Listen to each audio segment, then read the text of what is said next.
Bonjour et bienvenue, bonjour à vous toutes et à vous tous. Une nouvelle émission de Suchitaui. Deux invités à notre micro cette semaine. Marcel Camping, bonjour. Bonjour. Vous êtes responsable pédagogique donc, du collège et lycée Saint-Paul à Ajaccio. Vous êtes également enseignante en espagnol. Tout à fait. Et puis François Kérin-Didé sera bonjour. Bonjour Maria. Vous êtes proviseur adjoint donc de ce collège Saint-Paul. C'est ça. Collège et également lycée. Enseignante d'histoire-géographie, j'y tiens. Également, c'est vrai, c'est important de le préciser. Alors, on va parler justement de cet enseignement qui est dispensé au collège et au lycée Saint-Paul à Ajaccio.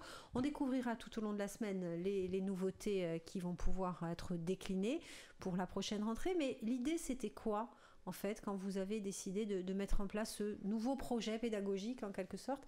L'idée, c'était quoi? De redynamiser, d'apporter un enseignement différent? Alors oui, de redynamiser, et on tenait surtout à proposer un collège en adéquation avec la réforme du lycée. Alors c'est vrai que la réforme du lycée propose une spécialité de certains enseignements, et jusqu'à présent on s'est rendu compte que c'est vrai que le collège n'était pas forcément en adéquation. Nous n'aidions pas nos élèves, nos collégiens, à faire des choix déjà qu'ils doivent faire maintenant en fin de seconde. Donc on a voulu proposer un collège avec des colorations, des sections spécifiques et des projets, des classes à projets. Donc l'idée, c'est vraiment d'apporter aux lycéens une aide dès le collège, en fait, pour qu'ils sachent déjà où ils vont. C'est exactement ça, Maria, parce qu'en fait, on s'est rendu compte qu'en seconde, le temps est extrêmement compressé. On demande aux enfants d'avoir, dès la seconde, une opinion, des idées déjà très claires sur ce qu'ils veulent faire plus tard. Et cette réforme du lycée va dans ce sens. On cherche à faire en sorte que les élèves soient de plus en plus spécialisés.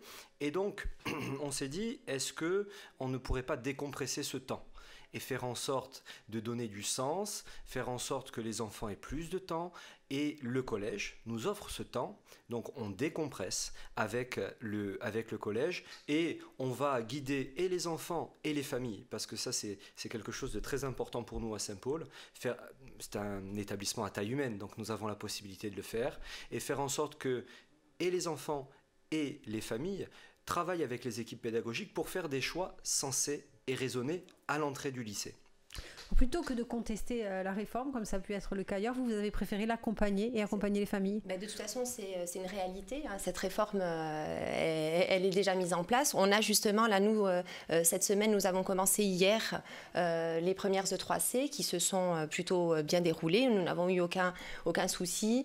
C'est sûr, bon, les élèves, mais on les a accompagnés. Ça a été un petit peu difficile aussi parce que ils étaient un petit peu réticents également, mais on les a accompagnés, on les a suivis là, depuis le mois de septembre, et cette semaine c'est plutôt bien passé. Bon, c'est pas encore terminé, les langues sont en début de semaine, mais on espère que tout se maintienne. Alors vous avez dit un établissement à taille humaine et puis une vision différente de l'éducation. Vous savez, Maria, dans l'enseignement catholique, on peut innover et on a cette latitude. Et c'est vrai qu'à Saint-Paul, pour peu que je m'en souvienne, parce que j'ai été élève à Saint-Paul, ancien élève, et Marcel également, il y a toujours eu des innovations, notamment sur le Corse. Saint-Paul a été un des premiers lycées en Corse à proposer la langue, tout d'abord en option, et puis ensuite avec les classes bilingues. Donc on a cette latitude, et cette latitude est d'autant plus prégnante dans l'établissement qu'on a, à l'intérieur de ces établissements, des équipes éducatives qui sont très attachées à l'établissement. Et puis on a aussi, je dirais, les élèves, quand on est Saint-Paulien, ça veut dire quelque chose. C'est un état d'esprit? Oui, c'est un état d'esprit, et je pense que l'équipe qui essaye de redynamiser, qui s'est beaucoup investie là pour ces nouveaux projets, font partie de cette âme saint-paulienne, et on y tient, et elle va perdurer. Alors avant de parcourir tout au long de cette semaine les quatre piliers en fait qu'on va vous présenter, comment on fait pour rentrer à Saint-Paul? Est-ce que tout le monde peut rentrer au collège? Il y a bien évidemment une participation financière des parents, mais au-delà de ça, Est-ce que c'est sur dossier? Comment ça marche? Alors oui, il y a une participation financière selon si on s'inscrit au collège ou au lycée, et il y a un formulaire d'inscription à remplir. Donc les inscriptions, les préinscriptions vont commencer ou ont commencé là ce mois-ci. Et ensuite, bien évidemment, pour les sections que nous allons proposer à la rentrée, il y aura quand même une petite motivation, enfin des motivations devront être exprimées pour justifier les choix d'une section plus qu'une autre. Si je puis rajouter quelque chose, c'est que Saint-Paul est un établissement sous contrat avec l'État. Donc nous sommes bien évidemment avec l'éducation nationale, régie par l'éducation nationale, mais nous avons aussi nos statuts de l'enseignement catholique, et dans ces statuts, il y a quelque chose qui est très important, c'est l'accueil. Et c'est l'accueil de tous. Et donc pour répondre à votre question, on accueille tout le monde à Saint-Paul. Ça, c'est très important aussi à dire. Il y aura une classe par section. Comment ça va se passer? Donc, section bilingue, sciences et démarches expérimentales, sciences, arts, culture et patrimoine, et langue et culture européenne. Il y aura une classe. Alors nous comptons ouvrir donc 4 classes. Alors ce projet déjà, il va s'insérer dès la rentrée, il va se mettre en place dès la rentrée septembre de 2020, et elle concerne 2 niveaux, le niveau de 6e et le niveau de 5e. Nous comptons donc ouvrir 4 6e avec 4 classes à section, mais ces sections, alors il ne faut pas avoir peur de ce mot section. Cette section, c'est tout simplement une classe à projet. Une classe à projet ou une classe à coloration.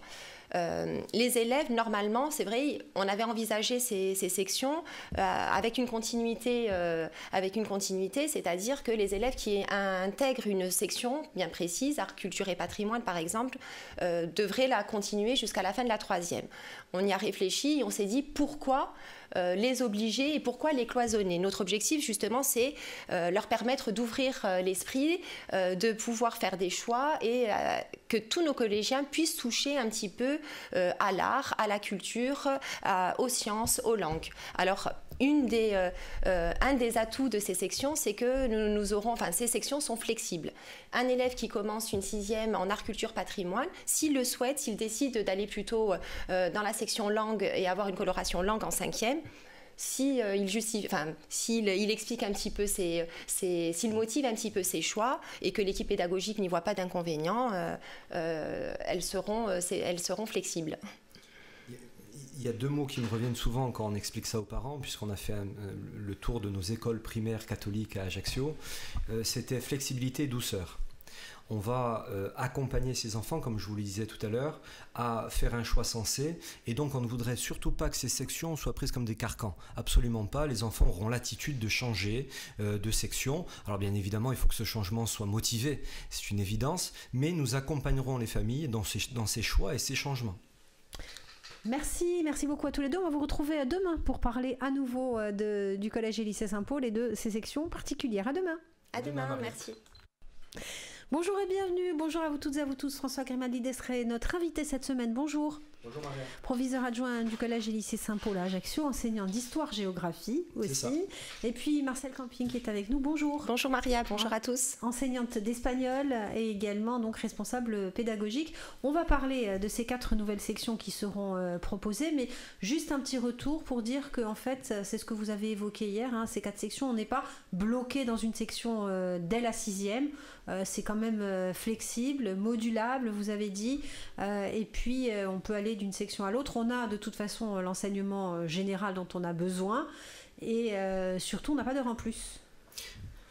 Tout à fait, on n'a pas d'heure en plus, donc les enfants en fait auront 26 heures de cours. 23 heures en tronc commun et puis 3 heures d'accompagnement personnalisé où on pourra mettre sur ces 3 heures une certaine coloration à la classe. Voilà, c'est exactement ça. On pourra se servir donc de ces 3 heures d'AP pour permettre aux enfants d'avoir une spécialité, une petite coloration, qu'elle soit plutôt artistique, qu'elle soit plutôt articulée vers le corse, les sciences ou bien évidemment les langues. Ça permet de découvrir les choses. Oui, tout à fait. Ça permet aussi de mettre du sens. Quand on a travaillé sur ces sections, en groupe, et je tiens à remercier toute l'équipe pédagogique de l'établissement parce qu'ils ont fait un travail extraordinaire. On s'est dit, finalement, ce que nous sommes en train de faire, c'est de remettre du sens au collège. Allez. Et il en faut. Oui. Il en faut. Alors, première AP, on va dire, première section, la section bilingue, donc un enseignement corse-français. Oui, c'est une section qui existe déjà chez nous depuis 5 ans, 5 ans, qui fonctionne très bien et les enfants adhèrent complètement à cette section. Les enfants ont la possibilité de faire des stages d'immersion à Basté, notamment. Donc c'est une section qui, chez nous, a une histoire déjà. Donc celle-ci, on souhaite la garder, bien évidemment. Alors on voit interdisciplinarité, histoire géo, EMC, langue et culture corse bien évidemment, EPS, musique, arts plastiques, mathématiques. Toutes ces matières en fait sont enseignées en bilingue. Oui, alors pas toutes en bilingue. Dans notre établissement, dans la section bilingue, il y a donc l'histoire géo, le MC, la SVT, les maths. Et je crois et bientôt la SES, oui, et ce qui va nous permettre de pérenniser la filière également sur la seconde, parce qu'on va faire basculer la filière sur la seconde. Voilà. Et quand vous voyez EPS, c'est tout simplement que c'est les enfants qui vont rentrer dans cette section bilingue auront la possibilité de faire des randonnées. Et alors des randonnées botaniques, des randonnées sportives aussi. Et bien, ça nous permet aussi de montrer que le Corse peut aussi se pratiquer dans d'autres matières que en Corse. Non linguistique. Voilà. Non linguistique, donc on connaît les sections bilingues dans d'autres établissements publics, notamment au collège. Vous avez voulu donner un caractère un peu plus immersif dans la société ? Oui, tout à fait, puisqu'on va essayer aussi d'avoir des partenariats, d'avoir des conventions avec certaines institutions qui vont leur permettre d'être dans des projets, d'être dans la création et de rendre nos élèves acteurs dans certains projets, tout à fait. On voit notamment les rencontres avec Anton Orsine, hydrobiologiste. On voit l'œuvre littéraire en langue corse et en français en rapport avec les éléments du programme. Alors c'est quoi ça ? Mais en fait, les enfants vont avoir la possibilité, dans leur programme, d'avoir une transversalité entre plusieurs matières, et notamment entre le français et le corse, grâce à des œuvres littéraires qui vont être étudiées dans les deux matières. Ce qui va leur permettre, et ce mode de fonctionnement, c'est vraiment le deuxième vraiment objectif de la mise en place de ces sections, c'est que tous les projets par section vont permettre des projets interdisciplinaires. C'est-à-dire que chacun des enseignements vont trouver un lien, un fil conducteur et vont se réunir à un moment ou à un autre, et les élèves vont pouvoir faire donc des passerelles entre eux. Tout à l'heure, on va sûrement parler de l'ACP, l'art, culture et patrimoine. Le professeur de maths pourra rentrer dans un projet, à pouvoir avoir un lien avec ce qu'ils seront en train de faire en art plastique, ce qu'ils seront en train de faire en histoire géo, en français. Qu'est-ce qui le rend plus dynamique qu'une section bilingue traditionnelle ? Justement, c'est cet apport de l'extérieur. À Saint-Paul, on aime beaucoup être tourné aussi vers l'extérieur et ne pas rester dans le carcan de l'établissement. On aime recevoir, on aime accueillir, on aime se déplacer. C'est un établissement où on voyage beaucoup, donc c'est certainement ce qui fait aussi la différence. Merci beaucoup à tous les deux. On se retrouve demain. Merci à demain, Maria. À demain. Bonjour et bienvenue, bonjour à vous toutes et à vous tous. Marcel Camping qui est avec nous, bonjour. Bonjour. Et puis également François Grimaldi sera bonjour. Bonjour. Vous êtes respectivement donc responsable pédagogique et proviseur adjoint au lycée et collège Saint-Paul à Ajaccio, en plus de vos rôles d'enseignant. On parle justement de ces sections qui vont être mises en place à la rentrée 2020, section art, culture et patrimoine. Ah oui, alors cette section-là, l'objectif bien évidemment est de mettre nos enfants, de mettre nos élèves face à l'art dans tous ces domaines et de les faire sortir de l'établissement, de les mettre face à des professionnels. Plusieurs sorties, plusieurs partenariats sont déjà prévus, on en attend d'autres et on pense que ça va permettre justement à nos élèves d'apprendre, de découvrir des choses en sortant de l'enseignement spécifique qui sera à chaque fois, qui est toujours enseigné dans une salle de classe. En tant qu'enseignant en histoire-géographie, justement, je pense que ça vous touche particulièrement, faire apprendre autrement Tout à fait. En fait, quand nous avons eu cette réflexion sur ces différentes sections, on a pensé ces sections, bien évidemment, du point de vue pédagogique, mais également dans le territoire sur lequel nous vivons. Et c'est un plus pour nous parce que quand nous avons fait nos demandes de partenariat avec les différentes personnes qui sont à même de nous les offrir, eh bien on s'est rendu compte que ces gens-là n'attendaient que ça, d'avoir des partenariats avec des établissements scolaires, et on est heureux de pouvoir travailler avec ces gens passionnés sur notre territoire. Création d'un audio guide pour un musée.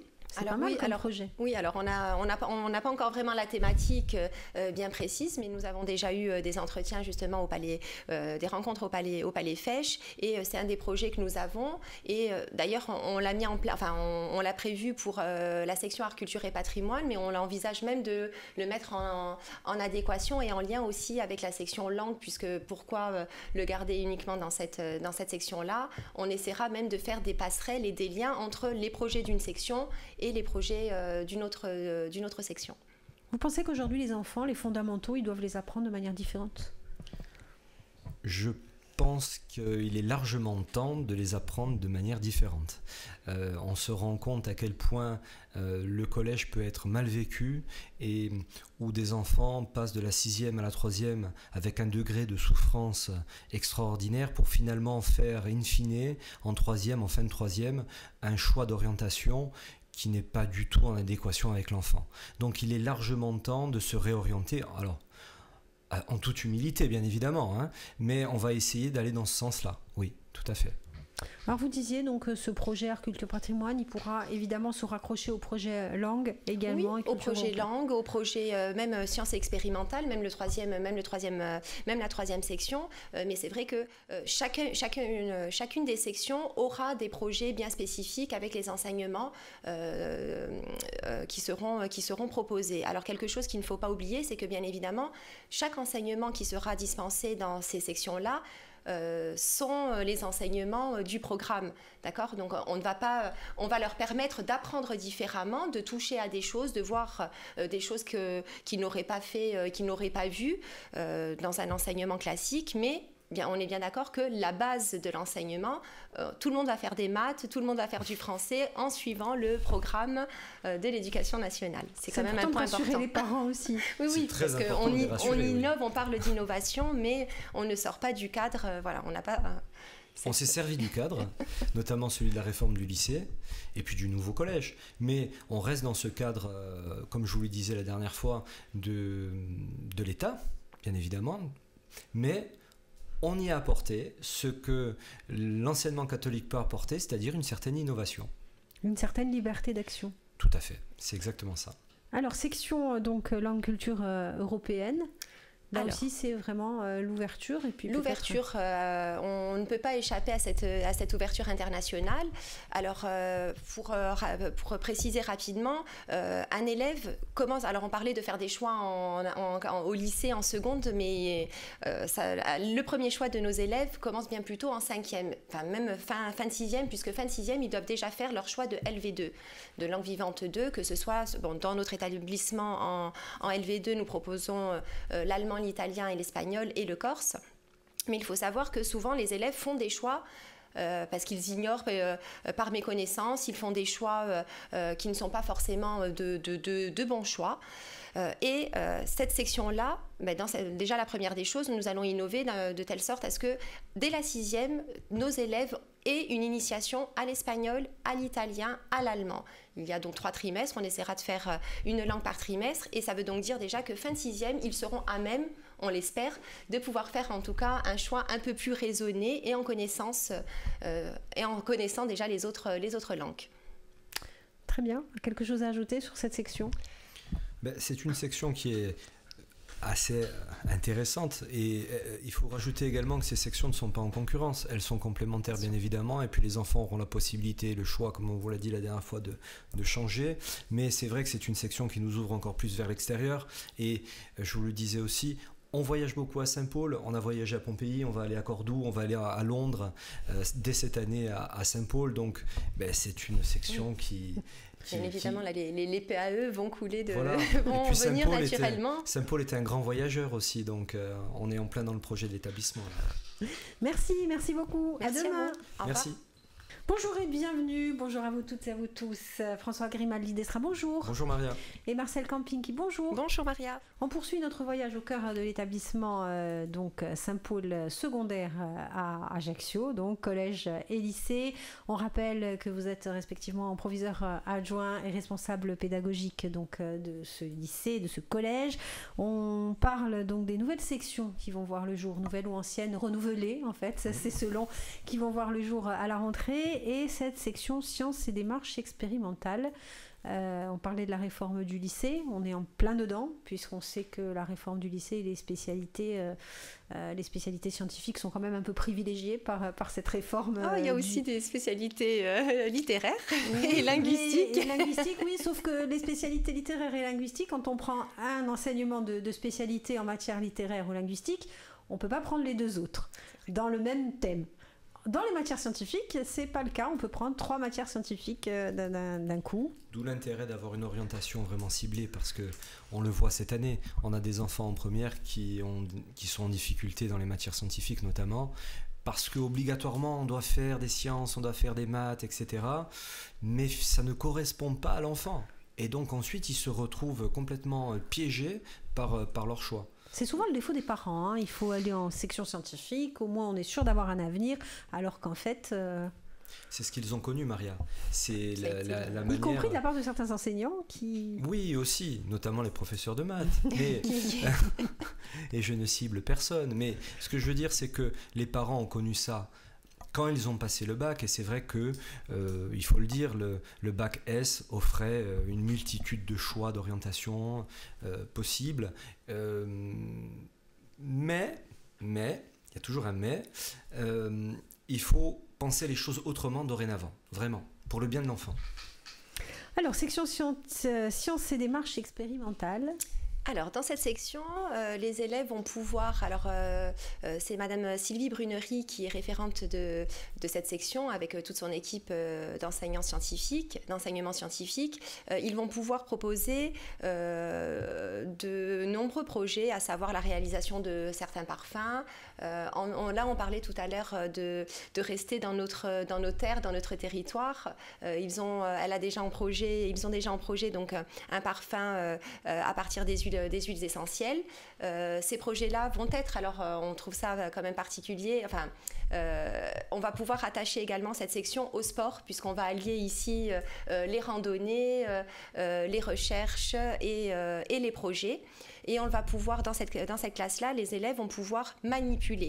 Alors c'est quelque chose sur lequel on compte beaucoup, puisque un enfant qui est acteur et qui manipule des choses, et bien évidemment, il adhère beaucoup plus et il s'impliquera beaucoup plus. C'est des maths appliquées en fait. Est-ce qu'on va vraiment montrer aux enfants à quoi servent les maths, à quoi sert la physique? Maria, vous l'avez déjà entendu. À quoi ça sert les maths? On l'entend tout le temps. Et les j'ai eu beaucoup de réponses. On a fait beaucoup d'émissions avec beaucoup de réponses où ça sert vraiment à beaucoup de choses, et c'est la base de tout. Mais après, tout à fait. Ceux qui n'aiment pas les maths... c'est la base de tout, mais c'était le sens, je pense, de votre question. C'est-à-dire qu'on va montrer justement à ces enfants que les matières scientifiques ont un intérêt immédiat à ce qu'ils sont en train de faire dans la journée.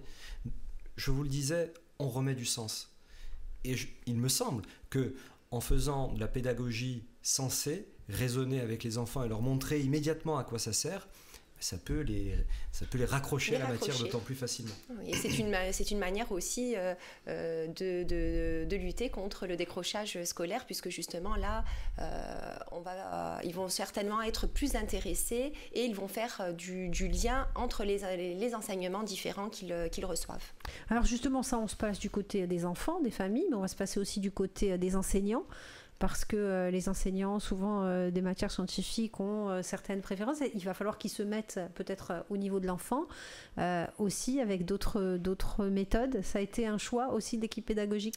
Alors, on ne s'est pas trop posé la question à ce niveau-là, mais par contre, on s'est rendu compte très rapidement que chaque enseignement, que ce soit des matières scientifiques, des matières linguistiques, chacun, tout le monde, toute notre équipe proposait des projets. Alors parfois certains projets ne concernaient qu'un seul enseignement, parfois 2 enseignements, et au final on s'est rendu compte que ces projets avaient aussi un point commun avec d'autres projets qui étaient mis en place de manière individuelle. Et on s'est rendu compte qu'il fallait juste que nous fassions des réunions, que il suffisait juste d'harmoniser justement ces projets.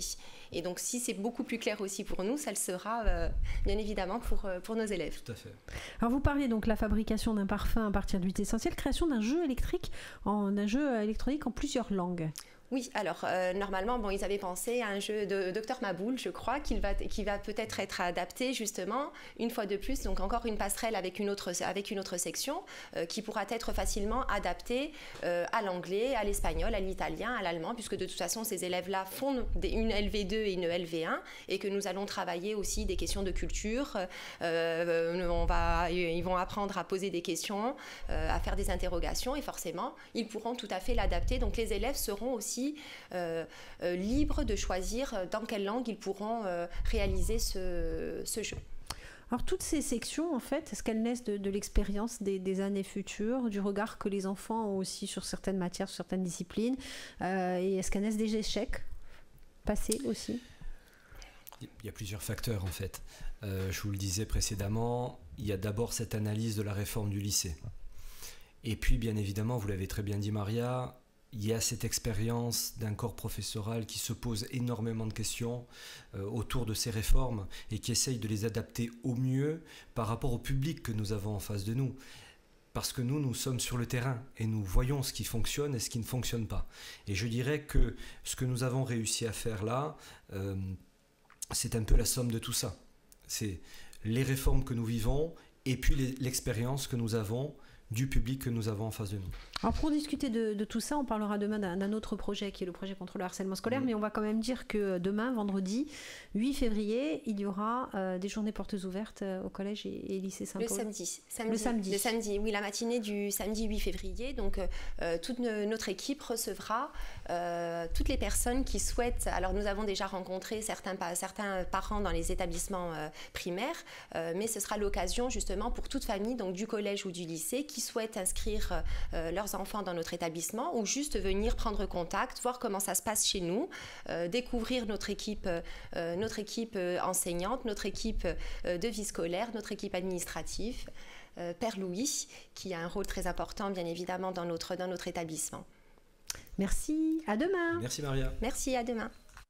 Bonjour et bienvenue, bonjour à vous toutes et à vous tous. Marcel Camping, bonjour. Bonjour Maria, bonjour à tous. Soit Grimaldi Destra, bonjour. Bonjour Maria. Pour représenter le collège et le lycée Saint-Paul à Ajaccio. Donc on a parlé de ces projets pédagogiques qui vont voir le jour à la rentrée 2020. On rappelle que dès demain, il y a des journées portes ouvertes pour venir les découvrir plus en profondeur. On a évoqué hors antenne ce grand projet contre le harcèlement scolaire à Saint-Paul. Pourquoi? Comment? Alors, pourquoi et comment? En fait, nous avons déjà à Saint-Paul un projet qui a été monté l'an dernier par Madame Belligne, Madame Istria et le Père Louis autour de la prévention. Et on s'est dit qu'il fallait aller plus loin parce que le harcèlement est un problème polymorphe et qui ne s'arrête pas aux portes de l'établissement. Avec le cyberharcèlement aujourd'hui, malheureusement, quand on quitte l'établissement, on peut continuer à être harcelé. Donc on s'est dit on va monter un projet sur 3 axes. Le premier, on va continuer la prévention parce que ça marche vraiment très bien. Ça consiste en quoi la prévention? Ça consiste à dire c'est quoi être harcelé? C'est quoi être harceleur? Parce que très souvent les enfants ne savent pas qu'ils sont harcelés et qu'ils sont harceleurs. Donc il faut mettre également du sens sur ces mots et les enfants sont plutôt en capacité de comprendre ce genre de choses parce qu'il y a des ateliers qui sont très ludiques. Ensuite, le deuxième axe, c'est la gestion. C'est-à-dire que au moment où nous nous apercevons qu'il y a une situation de harcèlement, qu'est-ce qu'on fait?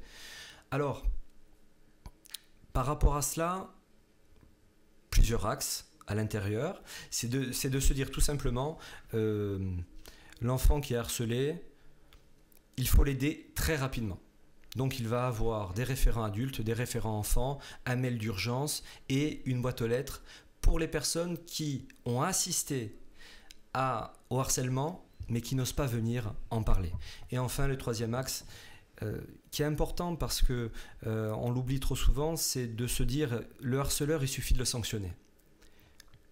Pour notre part, on se dit ça ne suffit pas et il faut lui faire prendre conscience de ce qu'il est en train de faire pour qu'il ne recommence plus. Donc la sanction certainement, mais ça ne suffit pas, ce n'est pas assez. Voilà. Donc ce sont ces trois axes qui sont pilotés par Madame Belligne et nous allons prendre appui également sur et le rectorat et je dirais le commissariat d'Ajaccio pour venir nous aider dans cette démarche qui nous tient à cœur. Alors comment est-ce qu'on met en pratique ces axes ? Eh bien, alors, la prévention, par exemple, les élèves de 6e, de 5e et de 4e auront des ateliers au CDI avec les 3 personnes que je vous ai citées, autour d'un petit film qu'ils voient au début et ensuite le questionnement qui arrive tout de suite après.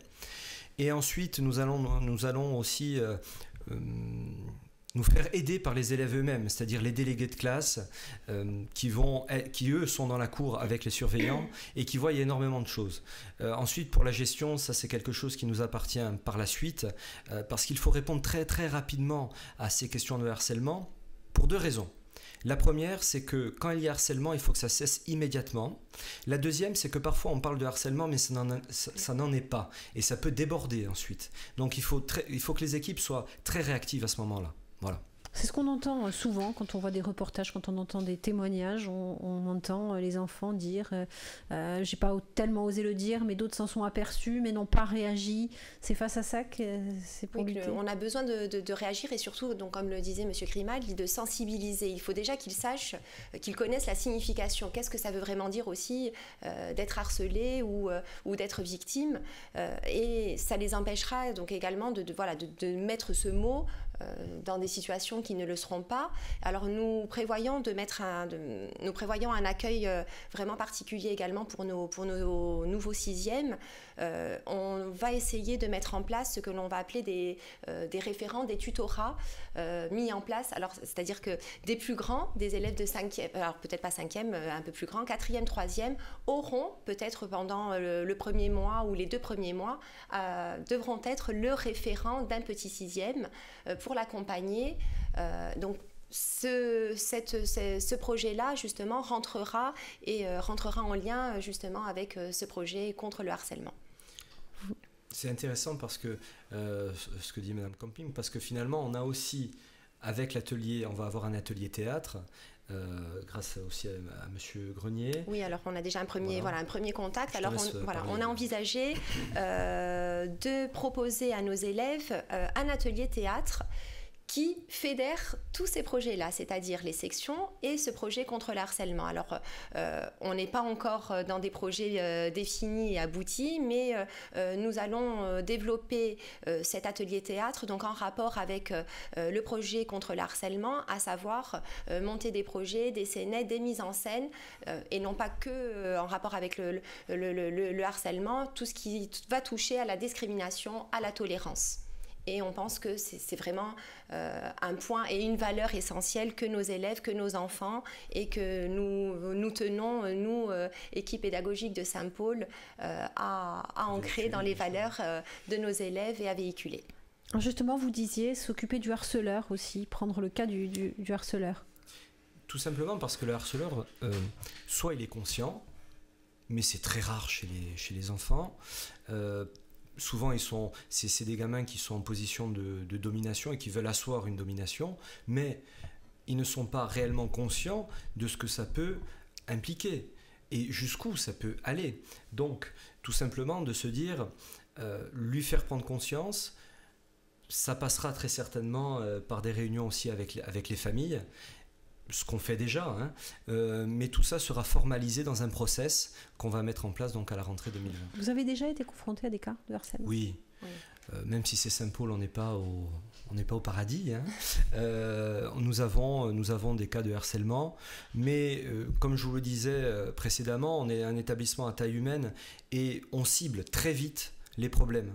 Ça, c'est une chance pour nous. Hein. Donc ça permet de les régler de manière plus rapide. Beaucoup plus rapide. Et justement, lorsqu'on nous parlons de travail en équipe, eh bien, là, les familles, les élèves et le corps enseignant doit travailler sur un même objectif. Merci d'avoir passé cette semaine dans notre Merci. compagnie. On vous retrouvera bien au fur et à mesure des projets. À la rentrée 2020, ça c'est sûr. Et puis on rappelle donc ces journées portes ouvertes dès demain à Saint-Paul. Merci beaucoup, Maria. Merci, bonne fin de semaine. Merci. Merci.